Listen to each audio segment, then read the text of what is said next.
Agile Coach Competency Framework. The Agile Coach Competency Framework was originally developed by the Agile Coaching Institute, and it was also referred to as the X-Wing model.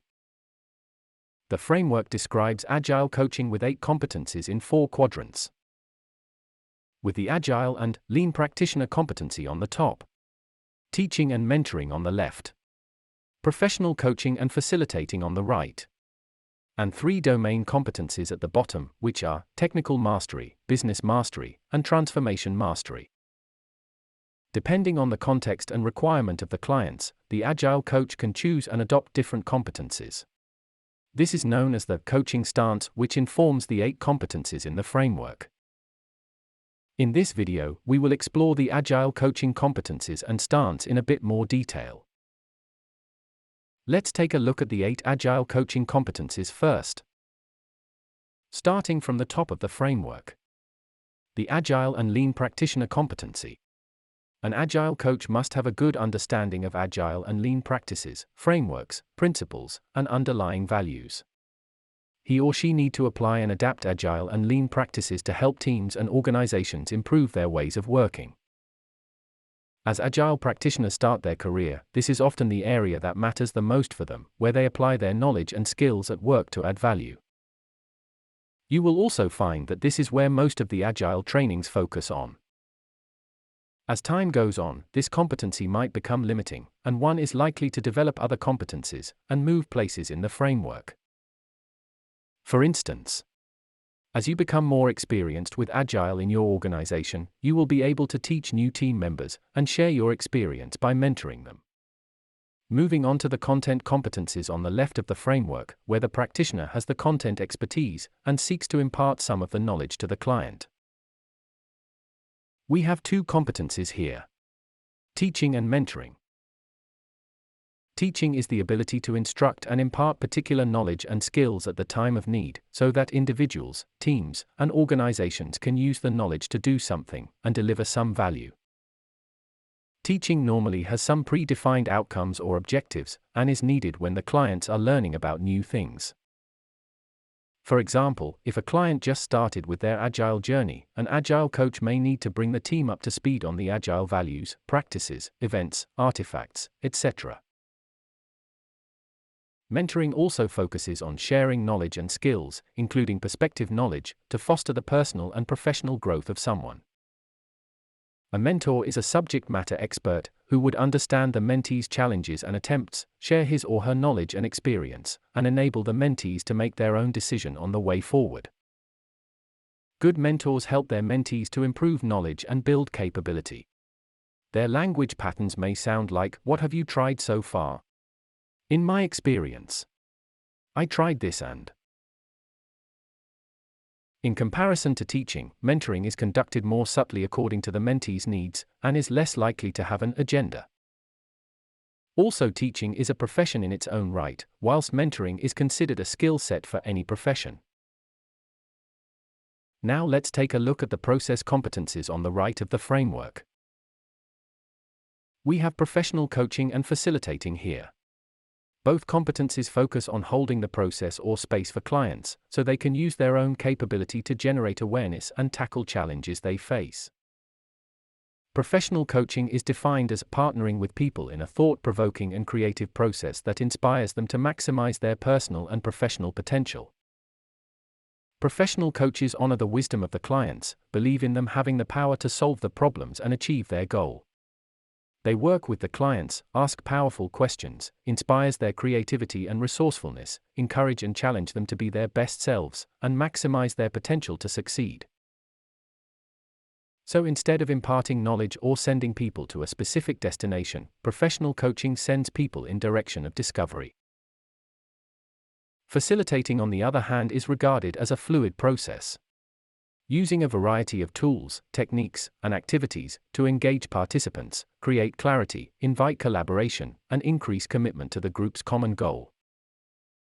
Facilitators are neutral and non-judgmental. They don't have a specific expected outcome and they don't manage the team.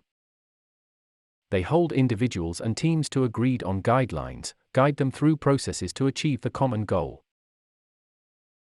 Last but not least, at the base of the framework details 3 domain competencies: technical mastery, business mastery, and transformation mastery. They refer to the specific skills the Agile coaches bring on board given their own unique experience. Note that the term mastery does not necessarily mean in-depth knowledge in the domain area. Whilst that can well be the case, most Agile coaches are on the journey towards mastery.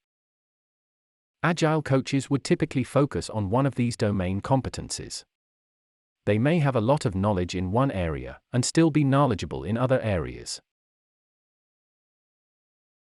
Now let's take a look at the 3 domain competencies one by one.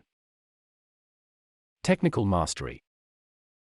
Technical mastery focuses on the technical nature of one's work. In software or product development, technical mastery refers to the ability to get hands dirty at work such as architecting, designing, coding, testing, with a focus on promoting technical craftsmanship. In a wider context, technical mastery is one speciality that differentiates them from the rest. It can be marketing, human resource management, legal advisory, and so on. Business mastery. Business mastery focuses on operations, processes, innovation, business value and measurement, etc.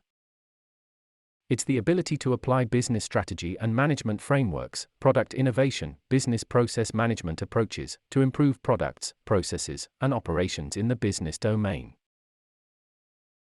Transformation mastery. Transformation mastery focuses on areas such as organizational change, leadership development, and group facilitation. It appreciates dynamics both inside and outside organizations. Helps organizations to identify opportunities, initiate and implement change, and constantly transform and evolve.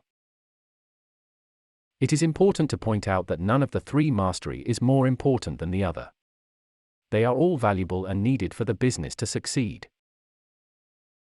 Many Agile coaches find they were in one domain and have moved to another over time. That is perfectly okay, as long as the Agile coaches are satisfied where they are. We have gone through all the 8 competencies in the Agile Coach Competency Framework. Now let's continue our journey to explore the coaching stance. As mentioned at the beginning of this video, an Agile coach is a choice of where to stand in the competency framework, based on the context and requirement of the clients. This is known as a stance, which reflects how an Agile coach approaches his or her role, and helps the Agile team or the organization in adopting Agile ways of working. The coaching stance is at the heart of the Agile Coach Competency Framework. It is where the Agile coaches start from and return to, and informs all the competencies in the framework. Agile coaches should have a variety of stance in their toolboxes. They need to understand the client's requirement and what contributes to their success, and use different competencies to best serve the organization and maximize the value add. We appreciate that Agile coaches may not be equally adept at using all the stances. Their background and current context may also vary, affecting their ability to use a particular stance effectively. As a rule of thumb, we advise Agile coaches to do the following. Practice self-awareness, be authentic and non-judgmental, and stay present. Embrace growth mindset and non-violent communication at work. Use active listening and powerful questioning skills to empower self-organizing and high-performing teams. Be a servant leader, create a shared vision, act as a catalyst for change, and build strong organizational culture. To sum up, we have introduced the Agile Coach Competency Framework, linked together by the coaching stance. It is important for Agile coaches to consider how the framework can be used, such as self-assessment, recruitment, creating development plans, and so on. Take a minute to reflect on what we have discussed so far, and write down your key takeaways. Our teams around the globe work together to ensure you have the best learning experience from us. If you need any support with your course, please do not hesitate to contact us using the details listed here.